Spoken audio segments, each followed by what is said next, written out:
जय बर' हारिनि नोंथांमोननि गेजेराव दिनै मोनसे दुखुनांथाव भिडिअ लाना फैदों। गारबाया एसे थाबथा जादों होनना दासिमबो मेला जानानै जोबा खाराखै। आं एसे सिरियास बे भिडिअआ आं जेसेबां हायो एक्सप्लेनेसन खालामनो नाजागोन। नोंथांमोना अन्नानै भिडिअखौ जोबजासिम नाय, गुबुन भिडिअखौ नायाब्लाबो गोबां मिथिनो मोनगोन। दा आं सानदों मा जोंनि बर' हारिया माने जोबस्रांनायनि लामायाव दंसै नामा मोनसे कुइसन सिखारदों। आरो गिनांगौ मोनसे संखिखांथाव मोनसे थासारिया जोंनि गेजेराव फैया नङा फैबाय।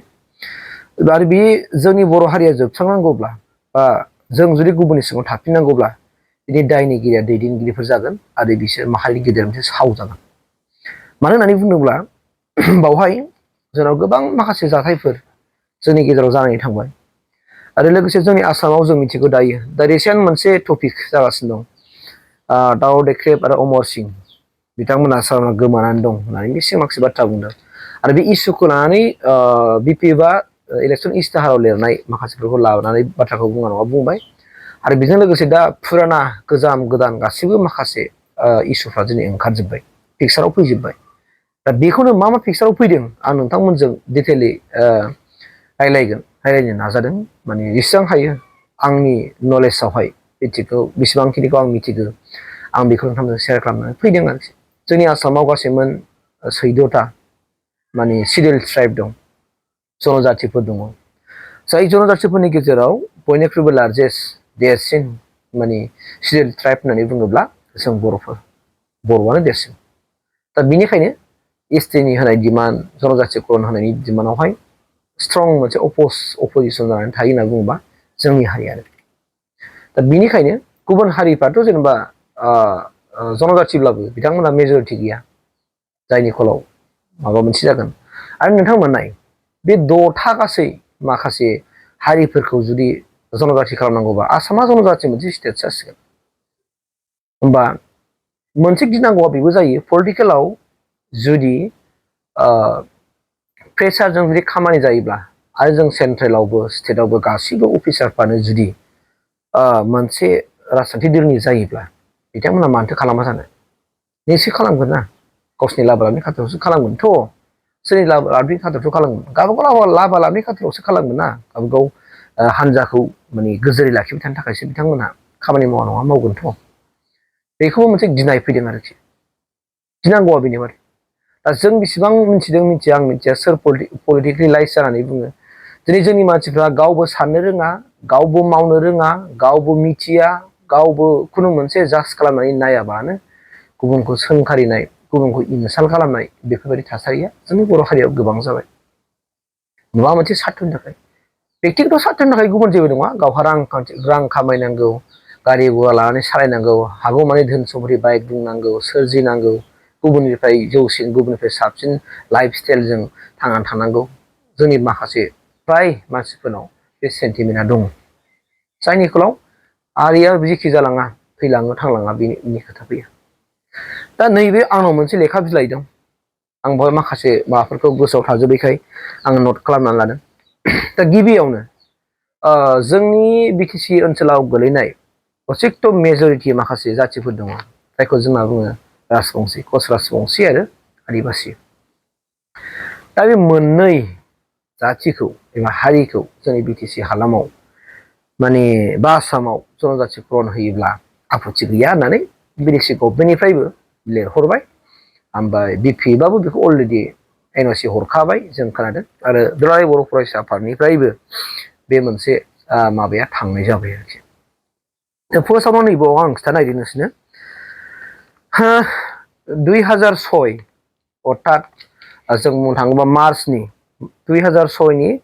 मार्चनि 19 तारिखआव आरो 3ता समायाव बेलासिनि 3 बाजिनायाव बावहाय मोनसे मिटिं जादोंमोन आक्रासु आरो माने एबसुनि गेजेरावहाय। बावहाय आक्रासुनि आफादगिरिया बिस्वजित रायमोन, ओमफ्राय एबसुनि आफादगिरिया रोनग्रा नार्जारि सारमोन। दा बिथांमोननि माखासे रायलायदों माने गेजेराव बिथांमोननि लिरनाय बायदिब्ला बावहाय बिथांमोनहा बुंदों, बिथांमोना जेनोखि मेम'रेन्डाम होदों बा एनअसि मोनसे लेखा होदों। दा बेनि गेजेरजों जों मिथिनो मोन्दों बिथांमोनहा बाहाय आदिबासिखौ मेनसन खालामाखै, अकल कच राजबंसि। कच राजबंसिखौ जुदि एसटि करन होयोब्ला थाखानाय एबा जों दा 14ता माखासे जनजातिफोर दङ बिसोरनि खहा बिसोरनाव इम्पेक्ट गोलैयाबालानो बिसोरनाव गोहोम गोलैयाबालासे जुदि एसटि होयोब्ला जोंहा आपत्ति गैया होननानै बिथांमोनहा लिरनानै होदों दा बे बाथ्राया सैथो बाथ्रा रिल बाथ्रा नंखाय नङा बेखौ आरो दिनै माबा नङा होननानै बुंनो हानाय नङा आरोखि दा बे मोनसे बाथ्रा खिन्थु आदिबासिखौ मेनसन खालामाखै आरो बै अन्य गुबुन गुबुन जाथिखौहाय मेनसन खालामनाय जायाखै अकल आक्रासु आरो एबसुनि गेजेरावहाय बेयो डिसकासन जादोंमोन मार्चनि 19 अक्ट' आरो 3 बाजियाव बेलासिनि 3 बाजि बे मोनसे थांबाय बेनिफ्राय 2016 8 जुलाइ खालि 8 जुलाइ 2016आव बे समाव बिटिसिनि सेक्रेटारि दंमोन एरल नार्जारि एसिएस बिथाङा एरल नार्जारि बिटिसि सेक्रेटारिया मोनसे लेटार लिरहरदों जे टु दा डाइरेक्टर मिनिस्ट्रि अफ ट्राइबेल एफेयार्सनिसिम मोनसे लेटार इस्यु खालामदों लिरहरदों आरो बेयाव लिरनाय बायदिब्ला बिथांमोनहा बेखौनो मेनसन खालामदों आदिबासि एन्ड कच राजबंशिफोरखौ माने थाबैनो बिथांमोननि एसटि डिमान्ड बा दाबिखौहाय ग्रेन्ट खालामनानै होयो बेनि थाखाय बिथांमोनहा लिरहरदों आरोखि दा बेफोर बाथ्रा थांबाय आरो बिनि अनगायैबो जोङो मोनबावबाय थांनाय मा होननानै बुंदों बिस्वजित दैमारि सारनि लिड खालामनायावहाय बिपिएफनि माबायाव आरो बिस्वजित दैमारि सारनि माने लिड खालामनायावबो बिथांमोनहा बे मोनसे टिमा थांनानै मेम'रेन्डामखौ गथायनाय जादों आरोखि कच राजबंशिजों लोगोसे बिस्वजित दैमारि सारमोनहा थांनानै बे समाव जुवेल अराममोन मिनिस्ट्रिया माबाना ट्राइबेल एफेयारनि मिनिस्टारा सेन्ट्रेलना बिथांमोनहा मेम'रेन्डामखौ गथायदों आरोखि बेबो कच राजबंशिफोरनि थाखाय दा खोथाया जाहैबाय मा दिनै आसामाव मोनद'था जनगोष्ठीफ्राबो एसटि बिया नङा बिगासिनो दं जेरै थाइ आहम मरान मटक आदिबासि कच राजबंशी आरो बिसोरनि गेजेरावनो आसामाव थानाय जनजातिफोरनि गेजेराव माने सुबुंफ्रा संख्या बिसोर बांसिन माने उइदाउट माने मुस्लिमफोरखौ बारहोनानै अब्ला जों साननानै नायदो बावहाय माखासे ट्राइबेल जानांगौब्ला मोनसे क्राइटेरियाफोर लिरनाय दं नैबावनो एज पार लकुर कमिटि 1965 एज पार लकुर कमिटि 1965 बिनि मथे गासै मोनबा क्राइटेरिया थानांगौ जायफोरनाखि जनजातिकरण जानो लुगैयो डिमान्ड खालामदों खालामग्रा बै हारिफ्रा बै जनगोष्ठीफ्राबो माने बे मोनबा क्राइटेरियाखौ फुलफिल खालामनो हायोब्लासो बिथांमोनहा जनजाति मोनगोन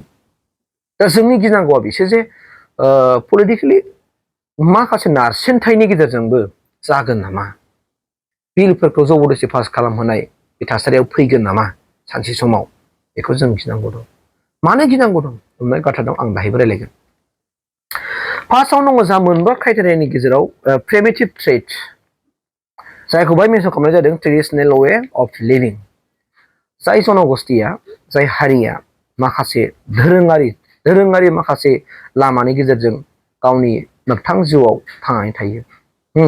जेरै जोङो बेखौनो जोङो गोबां बुङोब्ला जोङो बुंनो हायो बेनि गेजेरावहाय खारन जोङो दोरोङारि जोंनि गेजेरावहाय माखासे गोबां फोथायथिफोरनि गेजेरजों जों थांनानै थायो मैयासो एसे सिगां जों दावदै खेब साननि बुंनायखौबो जों नुबोदों गोबां बाथ्राफोर जि समनिफ्राय उजिनानै थांनानै थानायनि गेजेरजों मा माखौ फोथायबोनानै माबायदि दोरोङारि जों फोथायनायनि गेजेरजों जों दिनै खामानिखौ मावबोदों जेरै माने फोथायनाय सुवा सुथिनि बाथ्रा बे मैया रायखांदों न'खराव सुवा सुथि जायोब्लाबो मा खालामो बेफोरबायदि माखासे नियमखौ होलांदों जेरै जोङो बिनि गेजेरजों जों दाउफोरखौ जों बोरै लेंहरो जेरै दाउखौ जों लेंहरनायनि माखासे आयदा जों ग्रि ग्रि होननानै लेंहरो दाउखौ खिन्थु हांसोखौ जों ग्रि ग्रि होननानै लेंहरा हांसोखौ जोङो दि होनना लेंहरो आ दि होननानै जोङो लेंहरो आरोखि हांसोखौ जेरै जों सैमाखौ जोङो मारै लेंहरो जों सैमाखौथ' मारै गाबज्रिगोन जोङो गुर गुर होनना बुङा होमबा जों गुर गुर गुर होनना बुङो आरो बोरमाखौ जों बोरै लेंहरो थोस थोस बेफोरबायदि मोनसे दङ आरो अमाखौ जों बोरै लेंहरो द्रु द्रु द्रु होननाय जों मोनसे सोदोब दङ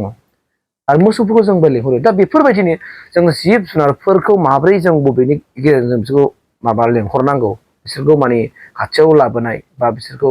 माने माना खालामनाय मानसिनि मात सोनाय बेफोरनि माखासे माबाफ्राबो आलादा आलादासो सैमाना आलदा दाउना आलदा हांसोना आलदा अमाना आलदा दा बेफोरबायदि माखासे दोरोङारि जे माखासे फोथायनाय बिसासजों लोगोसे बैफोरबायदि जिब जुनारफोरखौबो गावजों माने लाफानो थाखाय जिउ खुंनायाव मोगथां जिउआव बेफोरखौ लाफादों गाननाय जोमनाय जोंहा दङ नङा होमबा आं बेखौ नैबे मोनसेयाव बुंगोन मोनसे बे मा डिस्टिंक्ट कालचारनि बाथ्रा डिस्टिंक्ट कालचार जेराव नोङो गावनि खुद निजा मोनसे राव थानांगोन बे हारिया जाय हारिया दिनैनि थारिखआव जनजाति बिदों बे हारिया गावहानो मोनसे अन लेंगुवेज थानांगोन लेंगुवेज थाथारनांगोन बिनि उनाव माखासे बिसोरनि कास्टम थानांगोन आरो मा होनना बुंदों रिलिजन थानांगोन लोगोसे बायदि बायदि फोथायथिफोर थानांगोन गावहानो मोनसे धोरोम जों बर'फोरनि धोरोमा मा जों गोदोनिफ्राय जों बाथौ धोरोम मा बर'फोरखौ सिनायथि होयो जेब्लानाखि जों उजिजेनदोंमोन थाफैजेनदोंमोन बे समाव जोंनि धोरोमा मामोन बाथौ धोरोममोन रक्तबलिनि धोरोममोन बेखौ रावबो नंखाय होनना बुंनो हानाय नङा नाथाय दिनै जोङो मुगाजों गोरोबफानानै बा बोथोरजों खाबजानानै गोबां जोंनि गेजेरावबो धोरोमा फैया नङा फैबाय वेल एन्ड गुड खिन्थु नैफोर बुस्थुफ्रा बै माखासे बिनाय हारिफोरनि गेजेराव दंना गैया जोङो नोजोर होनांगौ बे दा बेनिखायनो बेफोरबायदि माखासे गावनि निजा लेंगुवेजफोर दङ रिलिजनफोर दङ दहाय आं होननाय माखासे कास्टमफोर थानांगौ बेफोरबायदि फोथायनायनि बिसासनि गेजेरजों जोंनि गेजेराव गोबां बाथ्रा दङ थाइगिर बिखुङा खङा सिफुंनि गुदुङा गब्लं मानि गुदुंबा होनलायनाय माने सिजौनि गरङाबो माबा बे सिरि सिरिया बे मोनबा अनेक बाथ्रा दङ बाथौ दुमनायनि नियम गोबां बेफोरबायदि फोथायनायनि गेजेरजों बै माखासे कास्टमफोरखौ लानायनि गेजेरजों बे हारिया थानांगोन अब्लासो बै हारिया मा जागोन एसटि एबा जनजाथि गनाव गोलैगोन होननाय बे बाथ्रा नलेजआ जोंनि गेजेराव दंना गैया आरो गैयाब्लानो जों सोरखौबा सोंखारिदों नामा मोनसे बाथ्रा बे बेनिखौ मानो होनदों जिअग्राफिकेल आइसोलेसन बे जिअग्राफिकेल आइसोलेसन जेराव मा होनना बुंदों जों जे जायगायाव थायो बैसोर मानसिफ्रा सोरबायदिया ट्राइबेल जानो हायो बेफोर जाहैबाय मा रिमट एरियायाव थानाय जानांगोन रिमट माने बैकट एरिया जायखौ जोंना बुङो होमबा जेरै दा नों आसामाव जायफोरनाखि रिमट एरियायाव साख्रि मावो बिसोरना एक्सट्रा बिसोरना माबा मा होनना बुङो लामसाम माबा हरो आरोखि बिसोरनो 1000 बिदिनो 100 2000 बेबायदि जायफोर रिमट एरियायावथ' थांनो मानसिफ्रा गोसो जायाना माने आनडेभेलप जायगाफोर बे जायगायाव थाग्रा मानसिफोर जानांगोन जायफोर दा बिगासिनो दं जनजातिकरन बा जों बेबायदि रिमट एरियायाव थायो ओंखायनो नों बाहाय मा होनना बुंदों लिभिं इन रिमट हिली एन्ड फरेस्ट एरियास थारमाने बै जायफोरनाखि एसटि जानो हायो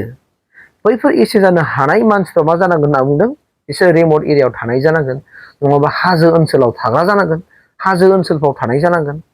बा हाजो ओनसोल नङाब्ला फरेस्ट एरियाफ्राव फरेस्ट ओनसोलाव बै हाग्रा ओनसोलाव हाबनानै थानाय जानांगोन बा बेफोरबायदि बैकट एरियायाव थानाय बेफोरबायदि रिमट एरियायाव थानानै जिउ खुंग्रा बै माखासे हारि माहारिफ्रासो एसटिनि मर्यादाखौ मोननो हायो होननाय मोनसे बे दं आंनि बुंनाय नङा बियो जोंनि भारतनिनो मोनसे आयेन पास खालामनानै दोननाय बियो ओंखायनो आं दहायनो बुंदों एस पार लकुर कमिटि 1965 आव जे बाथ्राखौ लिरनानै दोनदों दा इण्डियान कनस्टिटिउसनाव नोंथांमोना नायब्लाबो बेखौ नुखागोन दा बेखौनो सोरबाखौ गोरोंद्राय होनना बुंगोन दा आं गोरोंद्राय दिन्थियाखै आं नैबेखौ नायनानैसो नोंथांमोननो बुंगासिनो दं बे आरो दा जों बुजिनांगोन आंनि बुंनायखौ सोरबा गोरोंद्राय साननोसै आंबो सोरखौबा गोरोंद्राय सानगोन नोंबो सोरखौबा सोरनांगोन होनबा मा जागोन सोर मावगोन अब्ला बुजिनांगौ गोबां बाथ्रा दङ बिनि उनाव बावनांगौ नै साइनेस अफ कन्टेक्ट मोनथिबायना साइनेस अफ कन्टेक्ट होनना बुंबाय माने लिमिटेड इन्टारेक्सन उइथ द वेदार कमिउनिटि जोंनि बे ओनसोलाव थानाय माखासे बे गुवार लेभेलाव थानाय बै बिभिन्न जाथि जनगोष्ठी सुबुंफोरजों जों एकदमबारे लिमिटेड जोङो माने इसेबां जों नलेज गैया जों पारफेक्ट माखासे गियान गैयै जों गियान गैया थारमाने बिसोरजों जोङो रायलायफानो हानाय थाफाजाबनो हानाय माबा फेर फाथिफोजोबनो हानाय दा बैफोरबायदि जाथि जानांगोन होनना बुंदों हारि जानांगोन अब्लासो एबा बैफोरबायदि क्राइटेरियायाव गोलैनाय जोंनि आसामाव दा माने थानाय बै माखासे जाथि माहारिफ्राबो मोना नङा मोनगोन आरो जुदि बिथांमोनहा बे क्राइटेरियायाव गोलैदोंब्ला बे आरो दा बे बाथ्राखौ जों नंखाय बुंनो हानाय नङा आं दहायनो फोरमायबाय थादों नंखाय होनो हानाय नङा बेनि उनाव दङ जोंहा बेकवार्डनेस मानिफ्राय बेकवार्डनेस जानाय जानांगोन बिसोरलाय ससियेल इकनमिक डिसएडभान्टेज जाय हारिफ्रा बेकवार्डनेस जाय हारिफ्रा समाजारि बिथिंफ्राव एकदमबारे गोग्लैसोनाय खुनु बिथांमोनजोंहाय थांनानै माखासे रिलेसन लाखिनो हानाय मा होनना बुङो ट्रेन्सपर्टेसननि बा बिभिन्न माखासे एंगेलनिफ्राय बिसिनाव खुनु मोनसे स्कप थायै हारिफोर बेफोरबायदि जानांगोन। रांखान्थि बिथिङाव गोग्लैसोनाय रांखान्थिखौ माने गोग्लैसोनाय जायफोर हारि माहारिफ्रा दङ बा बेफोरबायदि गोग्लैसोनाय हारिफ्रा जुदि दा निसारखौ बिदोंब्ला बा नैबे मोनबा क्राइटेरियाया जुदि बिसिनाव गोलैदोंब्ला दादि जाय बिदों बिथांमोना जुदि गोग्लैदोंबा बिथांमोनाबो मोनगोन आपत्ति गैया। बिनिखायनो दिनैनि थारिखआव ससियेल मिडियाआव ओंखारनाय माखासे जों नुबाय थादों माने BPF निफ्राय इलेक्सन मेनिफेस्ट' लिरनाय आरो जायखौ लानानै बिथांमोना लार्जेस्ट देरहादों होननानै दिनैनि गेजेराव सुबुंफ्रा बुंसोदों आरो माने दिनैनि थारिखआव बे गोसारगासिनो दं ससियेल मिडियाआव। दा बिथांमोना मा लिरदों मेनिफेस्ट'आव मा लिरा इलेक्सन इस्ताहाराव BPF आव मा लिरदों आं बेखौबो बुंगोन। बावहाय दङ कच राजबंशी आदिबासी सर'निया आरो मदाहिनो ST होनायाव इयुनावबो मदद थाबाय थागोन बा मदद खालामगोन। माने कच राजबंशी आरो आदिबासीफोरनो माने ST होनायावहाय बे लिरना हरनायावहाय इयुनावबो मदद थाबाय थागोन होनना बुंदों। ओमफ्राय लोगोसे बिथांमोना होनदों सर'निया आरो मदाहिनो ST होनायावहाय बो मदद खालामगोन होननानै बुंदों दानि सरकारा BPF सरकारा। दा बे लानानै दिनै ससियेल मिडियाआव मोनसे भाइरेल मोनसे इसु जागासिनो दङ बियो जायनिखौ आरो बे आयदानि सायाव बिथांमोना मानो बाथ्रा बुङाखै बेखौबो जों नोजोर होदों। दा जोङो पइन्टफोरखौ जों केपचार खालामनो रोंनांगोन। जोङो पइन्टसफोरखौ जों हमनो रोंनांगोन सोर दैदेनगिरिया मा बुंदों। जोङो आसामाव थानाय बयनिख्रुइबो लार्जेस्ट जों जनजाति हिसाबै जोङो जुदि दासिमबो जों कनसियास नङाब्ला जोङो जुदि गावनि हारिखौ बासायनो जुदि जों रैखाथि गैयाब्ला जोंहा बिपद दंसै। आरो मोनसे बाथ्राया जाहैबाय मा सासे मुस्लिम सुबुङा फेसबुकआव पस्ट होदों आङो दा होगोन ओमफ्राय पस्ट होदों बिथांनि बायदिब्लाथ' BPF आ माखासे प्रतिश्रुति होदों फेक ना रिल बेखौ आं मिन्थिया खिन्थु बे पस्टखौ मोननायखाय वेडलि बे गोसारनायखाय आं नोंथांमोननो दिनै श' खालामना होदों। बे मोनसे संखिखांथाव जादों संखिखांथाव बियो नोंथांमोना नायबा नुखागोन बे संखिखांथाव मोनसे जोंनि BTC हालामनि थाखाय जादों। बावहाय लिरदों जे BTC हालामाव मोन गासै बेसेबां 19टा नेसन लिरदों जाहैबाय 19टा आं दा भिडिअ बानायनायाव नायाखिसै बे ट्राइबेल बेल्ट एन्ड ब्लक एरियायाव थानाय बै बेसेबांबा हाजार माने माइनरिटि सुबुंफोरनो बिथांमोना हानि पाट्टा होनाय बा बिसोरखौ थाहोगोन बिसोरखौ खुनु मोनसे माने होखारस्रांनाय बे खामानिखौ लानाय नङा होननानै प्रतिश्रुति होदों आरो बेखौ थाबैनो मावफुंथों एबा मावफुंनांगौ होननानै बेयाव मोनसे लिरदों। स' जों मा खालामगोन दायो अब्ला आं होननाया दहायनो बर' हारिया जोबस्रांनायनि लामायावसै नामा बा जोंनि आसामाव थानाय बै मोन 14टा माखासे जनगोष्ठीफ्रा जोङो STफ्रा जनजातिफ्रा मा जोबस्रांसिगोन नामा बा जों BTCखौ जों बासायनानै लानो हागोन ना हाला बिथांमोना गोबां दा माइनरिटिनिफ्राय गोबां माबा प्रेसमेट होलागासिनो दङ माने बिथांमोनानो लार्जेस्ट माने सेकेन्ड लार्जेस्ट पपुलेसन BTC एरियायाव बे 100% राइट बाथ्रा। नाथाय बे मानो फैखो मारै फैनो मोनखो बे मोनसे बाथ्रा। ओमफ्राय बिथांमोना दाखालि BPFनि मेनिफेस्ट'आव लिरनाय दंबावो डि भटार्सनि बाथ्रा दोनदों जायफोरनाखि डि भटार्सआव दङ बिथांमोनखौबो माने होखारनाय नङा होमबा। दा जों गासैबो साननानै दैदेनगिरिफ्रा अखल गावनि सम्पति आरजिनाय गावनि टार्मसिमाव गावनि जिउ थासान्दियावहाय थाखायै फैसायै रां रुफा धोन सम्पतिनि गेजेरजों अखल थांना थानायनि सिन्थाखौ खालामदों ना जोंनि हारिखौ BTCआ जों काउन्सिल जाबाय जेब्ला जोंनि काउन्सिलखौ बासायनायनि बा जोंनि बर'फोरनि थामोनथा रैखाथि होनायनि खामानि मावदों बिदि मोनसे कुइसन सिखारो। दा दिनै जोंनि बुंनायाथ' मा रुजुनो जोंथ' जाम्बा नङा होमबा जोंथ' जाम्बा जोंनि बुंनाया मा रुजुगोन थेवब्लाबो जेब्ला जों बेफोर बाथ्राखौ जों मेगन बेखेवनानै खिथागोन जों होगोन अब्ला जोंखौ गोरोंद्राय होननानै बुङो सासे सानै बै इलिटारेट मानसिफ्रा इडुकेटेड मानसिफ्रा रावबो बुङा इलिटारेट मानसिफ्रा जोंखौ गोरोंद्राय होननानै बुङो अभार स्मार्ट होननानै बुङो नाथाय आंथ' मालाबा अभार स्मार्ट जायाखै आंथ' गावखौ माब्लाबाबो गोरोंद्राय सानना लायाखै। नोंथाङाबो नाय फराय इण्डियान कनस्टिटिउसनाव मा लिरदों बेफोरखौ फराय आंनावबो दासिमबो इण्डियान कनस्टिटिउसन गैया जेब्ला नोङो बैफोर माखासे आयदाफोरखौ लानानै नोङो जेब्ला गुगोलफ्राव सार्च खालामनानै नायगोन अब्ला गासिबो रोखा रोखा फैजोबगोन अब्लानो मिथिगोन जे मा बुस्थु माब्रै जामारदों जोंनाव गिनांगौ दंना गैया इन फिउचाराव जोंनि जेनेरेसनफ्रा जायफोर दिनैसिमबो जोनोम मोनबावाखै बिथांमोननि फिउचारा मा जालांगोन बिथांमोना बै जोंनि बिटिसिआव थानाय सेकेन्ड लार्जेस्ट पपुलेसनजों सानसे समाव मनग्लाब जागोन नामा बे बाथ्राखौबो सारमोन अहाय आङो सोरबा माने पार्टिखौ थांखियाखै आं गासिबो पार्टिखौनो बुंदों दिनै सोरबा मोजां सानोब्ला दिनै सोरबा मोजां पइन्ट बुङोबा बेखौ इगनर दा खालाम बेखौ फोजोबस्रांनो दा नाजा बिनि आन्दोआव मा थानो हागौ बेखौ माने सारि जारि नायनो नाजा आरो बिनि सान्थिफोरखौ फोथांना लाखिबाय थानो नाजा बेखौ बेबायदि बुंनो थाखाय बेखौ फोजोबनांगौ बेखौ माबा खालामनांगौ बे बुहुमनिफ्राय बिदाय हरनांगौ बेफोरबायदि नेगेटिभ थट्सफोरखौ लानानै समाजखौ फोसाबनो दा नाजा आरो जोंनि बिटिसिखौ दैदेननो दा नाजा सानो बयहाबो राइट्स दङ बुंनाय दा बिनिखाय आंनिफ्राय बेखिनिखौनो आङो माने रिकुवेस्ट खालामहरदों खारन जोंनि गेजेराव बिराद माखासे बाथ्रा दं दिनै मोनसे बाथ्राया नैबेखौबो जोङो मोजाङै माबाला बुजिजा जोंनि दैदेनगिरि सारमोनखौ आं खावलायगोन आंनि गोसोआव दिनै माने बिखाफ्रा दिनै समफोरा दिनै खमफिखांदों मावग्लुंदों मा जामारगोन जोंनि गेजेराव बिराद मोनसे माने गिलु बालु थासारिनि गेजेरजों जों सान्थि भुगिबावनांगोन नामा जोंनि गेजेराव बाथि जाबावगोन नामा मोनसे गिनांगौ जाना फैदों नोंथांमोना बुंनो हागौ सोरबा एमए पास जाब्लानो सोरबा पिएइचडि डिग्रि लाबानो बिनाव गासैबो बिनि माखासे एक्टिभिटिसफ्रा वेल मोजां बेखौ मालाबा दा सान सोरबा बै पिएइचडि पास जानाय एमए पास जानायाबो सासे लेखा रोंथारै जाम्बा मावै दाङै जासोमग्रा बिनि साननाय हनाय बिनि बुजिनाय बिनि हिउमेनिटिनि गेजेरजों संसाराव सोलिनाय बेफोरबायदि एक्टिभिटिसजों रुजुनो हाया आकाश आरो माने पाताल फाराग दङ अख्रांजों हाजों रुजुयोब्ला बिराद गिदिर फाराग दं बिसोरबायदि मानसि इडुकेटेड होननानै नोङो नोंनि क्वालिफिकेसनखौ लाबा जाया ओंखायनो मोनसे कुइसन सिखारो सापज आं दिनै फरायबाय नोंबो फरायबाय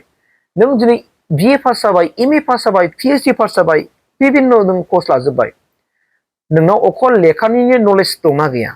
बा नोङो बै लेखानिफ्राय मोननाय माखासे गियानफोरखौ एक्टिभिटिसफोरखौ नोङो मोगथां जिउआव मावफुंनो हागोन ना हायाखै जुदि हायाखैब्ला नोंनाव बा लेखानि गियाना माथो मोनखो माथो थाखो बे मोनसे कुइसन सिखारो ना नोंनाव माखासे मरेल थानांगौ जे जाय मरेलखौ नों मोनलांनांगौ मोगथां जिउआव नों लेखा रोंबाय होननानै गावखौनि सायाव नों मोनसे इग' जानानै नोंनो देरनांगौ नोंनाव गासैबो सनमान होजोबनांगौ माबा होजोबनांगौ बे जानाय नङा नोंनि एक्टिभिटिसफ्रा थिनगोन नोंनि आखुथायफ्रा थिनगोन नोंनि मावथायफ्रा थिनगोन नों माबायदिनि गेजेरजों नों समाजाव नों जे जायगायाव थादों बेवहाय नोङो पाब्लिकफोरजों नों माबायदि गोरोबनो हादों पाब्लिकफोरनि आफोर खैफोद निदानफोरखौ नों बुजिगोन ना बुजियाखै हमस'नो हागोन ना हायाखै नोङो बे जायगायाव थानानै नोङो राजा बायदि माने संसार जानो नागिरदों नामा गुबुनखौ नों गाहायाव दोनजोबनानै अब्ला नोंनि रोंनाया बहा थागोन नोंनि सोलोंथाइ लानाया बहा थागोन कुइसन सिखारा होमबा दा सिखारो गतिके आं ओंखायनो होनना बुंदों सोरबा एमए पास जाबाबो बिए पास जाबाबो एमफिएल डिग्रि पास जाबाबो बिनाव मानाव माखासे एक्टिभिटिस जेनुइन एक्टिभिटिस जाय मानसिनाव थानांगौ संसाराव थांना थानानै गावजों गाव मदद होलायनाय माबा मोनसे हेल्प होलायनाय माबा मोनसे मदद बेफोरबायदि बुस्थुआ गैया बिसोरो सोरबा लेखा गोरोंब्लाबो इसिबां डेभेलपबाबो अकल गावनि गाननाय जोमनाय जानाय धोन सम्पति आरजिनानै न'खरखौ दानो नागिरनायल' सिमाङा बिसिनाव दं आं दिनै बे बाथ्राखौ बुंबाय मानोना गोबां मालाबा बाथ्राफोर फैयो जोंनि मानसिफोरखौ आं बेखौ दुखु जायखि सोरबा माबा मोनसे मोजां अपिनियन होब्लाबो कमेन्ट होब्लाबो बिबुंथि होब्लाबो जोंनि गेजेराव गासैबो राजनितिकजोंल' नायो राजनिति नोजोरजों नायो खिन्थु बिनि सायाव गोथौयै बिदि बुंनायनि सायाव बेसेबां मा पइन्ट हामा दं बेखौ रावबो नोजोर होआ माने गावखौनो एक्सपार्टसिन साननानै लायो गोरोंसिन साननानै लायो दिनै आं बुंबाय आंखौ अभार स्मार्ट होनगोन एक्सपार्ट होनगोन दिनै सोरबाया बुंगोन बेखौबो बिदि बुंगोन नाथाय बिनि आन्दोआव मा हाबनानै दं जों दि बेखौ एसे हाबनानै बे बुंनायनि सायाव जों एसे मोजोमनानै जों नायनांगौ दंमोन बेखौबो जों नायनो हाया भुला बेनो जायनिफोराव जोंनि गेजेराव जाथिखौ लानानै सानग्रा मानसिफ्रा बुहुत खम जायो जाथिखौ लानानै सानब्लाबो माखासे पलिटिकेलाइज जालांजोब्बाय माने रां रुफानि खाथिरावल' खामानि मावग्रा गोबां दैदेनगिरिफोर ओंखारबाय जेराव रां रुफा मोननाय माखासे अर्गानाइजेसनफोर दं बेफोराव मानसिफ्रा लोब लोब बासथाबगोन नाथाय समाजनि खामानि मावनायाव गैनाय नङा आरो समाजनि बाथ्रा बुंनो आवगायनाय नङा खारन जोंनि गेजेराव माखासे बै गोरोंफ्राबो जाय इडुकेटेड जाय MA पास BA पास बिथांमोन बायदि मानसिफ्राबो दिनै समाजाव दिन्थिनानै होबायना गावसिनि आखुथायखौ रोंनानै रानानै इभेन बै रोङैफोरखौ माखासे थुलुंगासो होनांगौमोन नाथाय बिथांनि एक्टिभिटिसफ्रानो दिनै रोंनानै ना गावनि लोगोबाबो सिनायगोन ना गावनि जाथिखौबाबो सिनायगोन ना गावनि गामियाव थानाय गामिनि समाजखौ सिनायगोन जेबो सिनायनो रोंला गावल' सोखो मोखो जाबाय गुबुनफ्रा गोलैसोलांजोब्बाय बाहा मा जागोन बिदिजों आंनिफ्राय रिकुवेस्ट जोंनि बर' हारिनि गासैबो दैदेनगिरिफोरखौनो आं आंनिफ्राय खावलायबाय जे फिउचाराव इन फिउचाराव जायफोर दिनैसिमबो जोनोम मोनाखै बे जेनेरेसननि थाखाय नोंथांमोना जुदि खामानि मावनो गालांनो हायाबाबा जोंनि बे BTC खौ रैखाथि होनो हालाङाबा जों जुदि सेकेन्ड लार्जेस्ट कमिउनिटिजों जों जुदि मनग्राम जाजोबनांगौबा बिराद गिदिर नोंसोर साव जागोन हारिनि थाखाय बे बाथ्राखौनो बुंनानै भिडिअखौ एसेयावनो फोजोबबाय गोजोन्थों।